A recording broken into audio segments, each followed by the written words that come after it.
메리 크리스마스 큐티 가족 여러분, 오늘도 아름다우신 주님의 사랑이 가득한 화요일 되시기를 바랍니다. 내심 왕실, 마음을 왕실에 둔다는 뜻으로 나라의 충성함을 이르는 말입니다.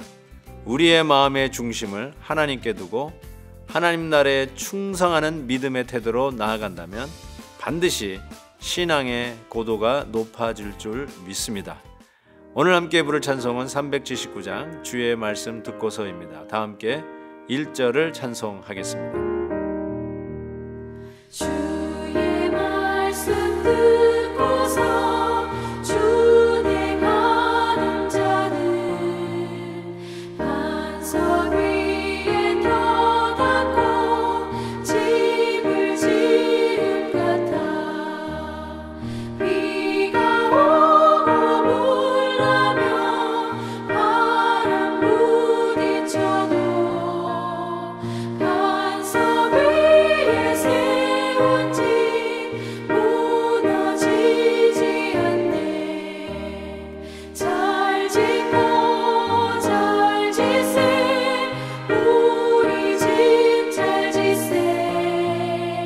만세 반석 위에도 우리 집 잘 짓세. 아멘. 오늘 묵상할 말씀은 요한계시록 22장 6절에서 12절입니다. 또 그가 내게 말하기를 이 말은 신실하고 참된지라.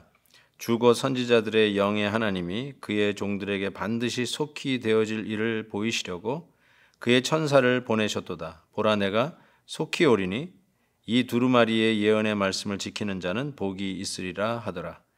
이것들을 보고 들은 자는 나 요한이니 내가 듣고 볼 때 이 일에 내가 보이던 천사의 발 앞에 경배하려고 엎드렸더니 그가 내게 말하기를 나는 너와 네 형제 선지자들과 또 이 두루마리의 말을 지키는 자들과 함께 된 종이니 그리하지 말고 하나님께 경배하라 하더라. 또 내게 말하되 이 두루마리의 예언의 말씀을 임봉하지 말라. 때가 가까우니라. 불의를 행하는 자는 그대로 불의를 행하고 더러운 자는 그대로 더럽고 의로운 자는 그대로 의를 행하고 거룩한 자는 그대로 거룩하게 하라. 보라, 내가 속히 오리니 내가 줄 상이 내게 있어 각 사람에게 그가 행한 대로 갚아주리라. 아멘. 오늘 말씀을 통해서 우리는 마지막에 어떻게 될지를 분명히 압니다. 그것은 최후의 승리는 우리 그리스도의 것이며 바로 그리스도에게 속한 성도들의 것이라는 것을 너무나도 분명하게 선언하는 메시지가 바로 요한계시록의 메시지라고 할 수 있습니다. 오늘 말씀에 우리 주님께서 내가 속히 오겠다, I will coming back soon, 곧 오시겠다라고 말씀하시는데 7절 보시죠. 보라, 내가 속히 오리니다. 또 12절에도 보니까 보라, 내가 속히 온다. 물론 내일 볼 말씀에도 20절에도 속히 오겠다고 말씀하십니다. 어떤 메시지일까요? 우리의 최후의 승리를 믿고 속히 오실 주님을 기다리면서 오늘 말씀을 지키며 나아갈 것을 말씀하고 있는 것이죠. 포기하지 말라는 거죠. 속히 오신다. 코나만 돌아서면 곧 오신다. 우리 주님께서 공생애를 시작하시면서 던졌던 첫 메시지, 회개하라, 천국이 가까웠다. 천국이 가까웠다. 곧 우리에게 도래할 하나님의 나라, 완전한 모습으로 우리에게 오실 그 나라를 우리가 생각하면서 오늘도 말씀을 지킬 것을 권고하고 계십니다. 그래서 오늘 말씀 7절에 예언의 말씀을 지키는 자는 복이 있다라고 말씀하고 있습니다. 하나님이 오실 것 같지 않아서, 우리 주님이 다시는 돌아오시지 않을 것 같아서 자기 멋대로 사는 자들, 그런 자들은 복이 없죠. 그러나 다시 오실 것을 믿고 그 말씀대로 지키는 자는 복이 있다라고 했습니다. 지킨다, keep이라는 말이죠. 영어로 keep. 지킨다는 말, do, 하라, obey, 순종, 이런 말보다 keep, 이 지키라는 이 말씀은 그 말씀대로 행한다는 의미도 있지만 조금 더 나아가서 하나님의 말씀을 사랑한다는 것이죠. 아낀다는 뜻도 될 것입니다. 우리가 소중한 것을 keep, 내가 가지고 소중히 간직하듯이 하나님의 말씀을 그렇게 소중하게 간직하라라고 하는 메시지가 담겨져 있습니다. 정말 하나님의 말씀은 금과 은보다도 귀합니다. 하나님의 말씀이 우리의 가슴판에 새겨져 있으면 그 어떤 무기보다도 우리는 더 강력한 무기로 이 말씀으로 싸워 승리할 수 있습니다. 주님께서 속히 오시라고 하셨던 이 메시지를 우리가 분명히 믿으면서 하나님의 말씀을 암송하면서 하나님의 말씀을 되뇌이면서 하나님의 말씀을 다시 한번 반복하면서 내 마음에 새기면서 우리는 넉넉히 우리 앞에 있는 이 영적 전쟁을 싸워 이길 수 있다는 것입니다. 사랑하는 성도 여러분, 말씀을 사모하십시오. 말씀이 우리의 능력인 것을 우리는 너무너무나 절실하게 깨닫습니다. 주일 예배 때 우리가 함께 찬양하며 하나님 앞에 나아가 예배 드릴 때 정작 우리에게 주시는 하나님의 능력은 하나님의 말씀과 함께 있다는 것은 그 어느 누구도 부인하지 못하실 것입니다.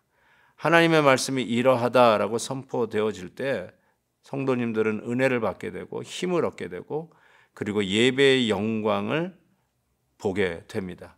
정말 찬란한 영광, 천국의 예배를 미리 맛보아 아는 그 시간이 언제인가? 하나님의 말씀 선포의 시간입니다. 그래서 복 중에 복이 말씀이 들리는 복입니다. 말씀을 들을 때 눈을 감는다든지 말씀을 들을 때 잠이 온다든지 말씀을 들을 때 즉시로 관심이 사라진다든지 말씀을 들을 때 전하는 자 메신저 때문에 마음의 문을 닫아버린다든지 참 이 들을 귀가 있는 자 말씀이 들리는 것이 얼마나 복 중에 복인지 모릅니다. 사랑하는 성도 여러분, 주일에 설교 말씀이 들리시나요? 정말 중요한 질문입니다. 들리지 않는 이유가 무엇 때문인가요? 하나님께서는 원하시면 당나귀라도 세워서 말씀을 전하실 수 있는 분입니다. 하나님은 원하시냐면 돌들로도 외치게 하실 수 있는 분입니다. 이 말이 무슨 뜻이냐면 화자에 따라서 여러분의 듣는 귀가 열리고 닫히는 게 아니라는 뜻입니다. 여러분의 마음의 자세와 여러분의 마음의 영적인 상태가 하나님의 말씀이 들리느냐 들리지 않느냐를 결정하는 요소라고 말씀하고 계시는 것입니다. 하나님의 말씀의 씨앗이 좋은 밭에 떨어지는가 아니면 근심과 염려 속에 가시를 내는 밭에 떨어지는가 아니면 돌짝밭에 떨어지는가 아니면 마귀가 와서 쪼아먹는 그냥 길가에 떨어지는 말씀이 되는가? 여러분의 마음밭에 달려있는 것이죠. 좋은 밭, 들리는 귀, 하나님의 말씀이 들리는 복을 받은 자는 말씀이 30배, 60배, 100배의 열매를 맺을 것을 성경은 약속하고 있습니다. 바로 이 은혜가 있을 때 예배의 영광이 찬란하게 빛납니다.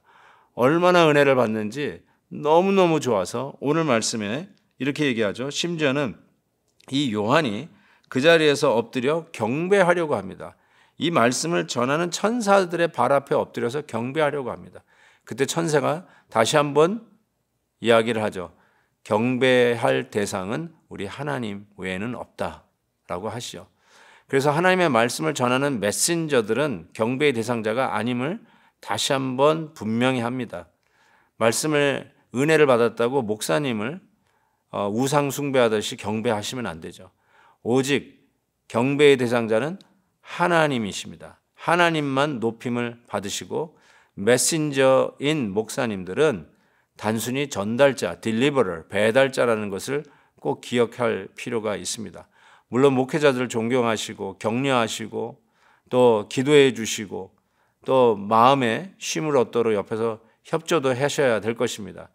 그러나 분명한 것은 아무리 훌륭한 목사님이라도 경배의 대상자가 아니라는 거 그거 분명히 하고 바로 이 계절의 주인공 되신 우리 주 예수 그리스도 우리 하나님만이 우리의 예배의 대상자인 것을 기억하십시다. 사랑하는 성도 여러분, 말씀이 들리는 은혜, 하나님의 말씀 속에 나타나는 하나님의 그 크고 높은 영광을 체험하는 저와 여러분 되시기를 주의 이름으로 축원합니다. 하나님 아버지 감사합니다. 오늘도 이 말씀의 은혜를 주셔서 감사합니다.